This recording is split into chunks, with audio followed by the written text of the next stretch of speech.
नमस्कार, आप देख रहे हैं 4 PM और मैं हूं अभिषेक मिश्रा।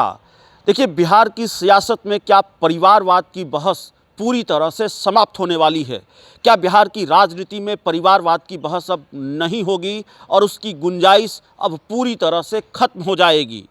ये सवाल इसलिए है क्योंकि बिहार के मुख्यमंत्री नीतीश कुमार के बेटे निशांत कुमार की राजनीति में एंट्री तय हो गई है और अब इस बात के मजबूत संकेत मिलने लगे हैं। मामला अटकलों तक नहीं है, मामला कयासबाजी तक नहीं है और मामला सूत्रों के हवाले से नहीं है, बल्कि अब जेडीयू ने ही इसके मजबूत संकेत दे दिए हैं कि बिहार की सियासत में एक नए चेहरे की एंट्री होने जा रही है और वो नया चेहरा है बिहार के मुख्यमंत्री नीतीश कुमार के बेटे निशांत कुमार।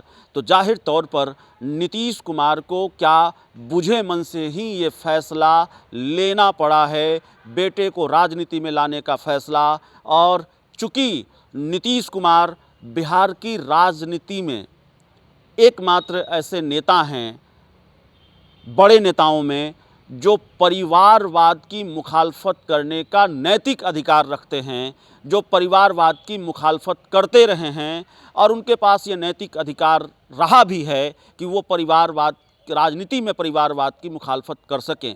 क्योंकि अब तक बिहार के मुख्यमंत्री नीतीश कुमार ने अपने परिवार से किसी को राजनीति में आने नहीं दिया। उनके भाई सतीश कुमार या उनके परिवार का कोई दूसरा सदस्य भी राजनीति में नहीं आया और बावजूद नीतीश कुमार पिछले कई दशक से पावरफुल रहे हैं। नीतीश कुमार सांसद रहे, विधायक रहे, केंद्र सरकार में सालों तक मंत्री रहे और बिहार में तकरीबन 2 दशक से मुख्यमंत्री हैं। तो जाहिर तौर पर इतना बड़ा वक्त, इतना लंबा वक्त एक राज्य, बिहार जैसे बड़े राज्य का मुख्यमंत्री होना अपने आप में ये बड़ी बात होती है और वो उस नेता की साख को दिखाता है सियासत में जो इतने सालों तक मुख्यमंत्री रहा हो। तो नीतीश कुमार इतने पावरफुल रहे हैं, बिहार में मुख्यमंत्री रहे हैं, बावजूद इसके उन्होंने अपने परिवार से किसी को राजनीति में आने नहीं दिया है। लेकिन निशांत कुमार की राजनीति में एंट्री के बाद जो कि अब तय है, देखिए जेडीयू के पोस्टरों पर निशांत नज़र आ रहे हैं। जेडीयू की बैठक की एक तस्वीर कल सामने आई।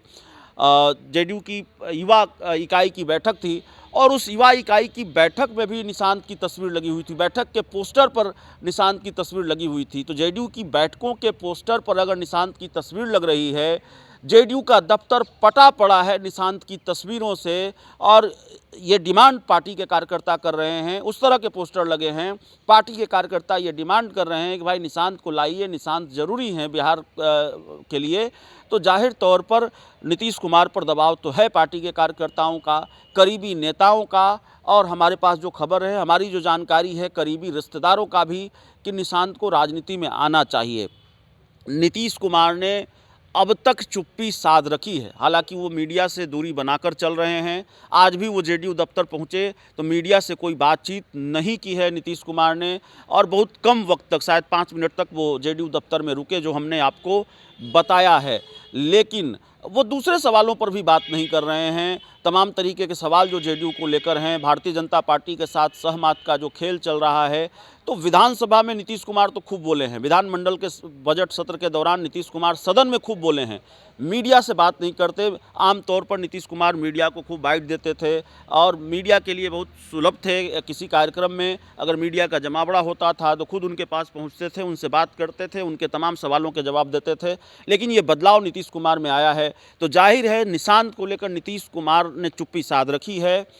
जेडीयू के नेताओं का अब पूरा धड़ा जो है, जेडीयू पूरी तरह से अब संकेत दे रही है कि नहीं, निशांत की राजनीति में एंट्री हो सकती है, लेकिन खुलकर नहीं कह रही है। जनता दल यूनाइटेड के नेता ये नहीं कह रहे हैं कि निशांत राजनीति में आ रहे हैं, वो कह रहे हैं कि निशांत का फैसला होगा।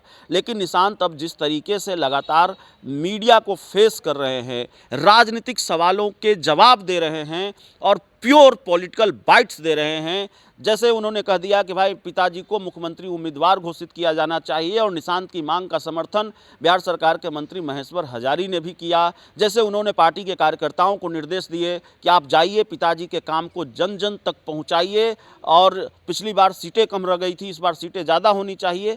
तो जैसे जिस तरह की एक्टिविटी नज़र आ रही है, सक्रियता नज़र आ रही है, और निशांत की आधिकारिक तौर पर अभी राजनीति में एंट्री नहीं हुई है, और बावजूद इसके निशांत जिस तरीके से अभी सक्रिय हैं, वो ये बताता है कि चुनावी साल में, विधानसभा चुनाव में निशांत की भूमिका अहम होगी, और निशांत कुमार की भूमिका जेडीयू ने तय कर दी है। हरनौत विधानसभा सीट से वो चुनाव लड़ेंगे कि नहीं लड़ेंगे, इसकी चर्चा है, यहाँ थोड़ा सस्पेंस है।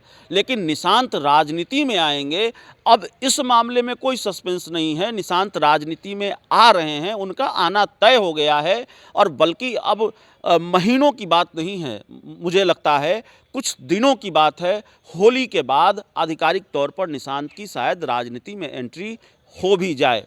इसीलिए ये सवाल है कि अब नीतीश कुमार, जिनको एकमात्र नेता माना जाता रहा है कि वो परिवारवाद की मुखालफत करने का नैतिक अधिकार रखते हैं, क्योंकि अपने परिवार से उन्होंने किसी सदस्य को राजनीति में आने नहीं दिया। हालांकि विधानसभा में तेजस्वी यादव ने ये गिनाया भी कि जेडीयू कोटे के जो मंत्री हैं या जेडीयू के जो लोग हैं, वो किस तरह से परिवारवादी राजनीति की उपज हैं या परिवारवाद से ताल्लुक़ रखते हैं, और जेडीयू के मंत्रियों के नाम भी उन्होंने गिनाए। लेकिन व्यक्तिगत तौर पर नीतीश कुमार ने कभी परिवारवाद को बढ़ावा नहीं दिया।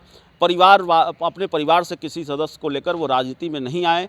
लेकिन अब यह भी होने जा रहा है, नीतीश कुमार के परिवार के सदस्य भी, उनके बेटे भी राजनीति में आ रहे हैं।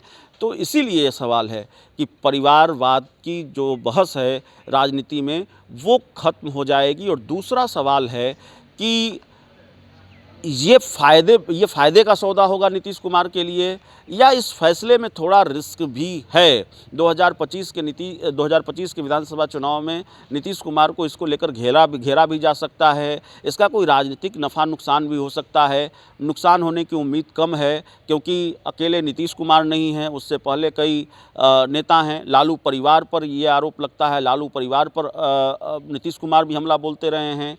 सम्राट चौधरी, शकुनी चौधरी के बेटे हैं, और ऐसी लिस्ट बहुत लंबी है। तो देखना होगा ये फैसला बैकफायर करता है। हालांकि बैकफायर करने की उम्मीद कम है, लेकिन ये सवाल ज़रूर है कि निशांत आखिर जेडीयू की डूबती नैया को बचा पाएंगे कि नहीं बचा पाएंगे, जेडीयू को बचा पाएंगे कि नहीं बचा पाएंगे।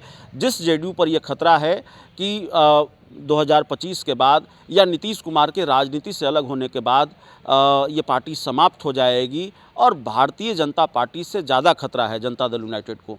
बहुत बहुत धन्यवाद।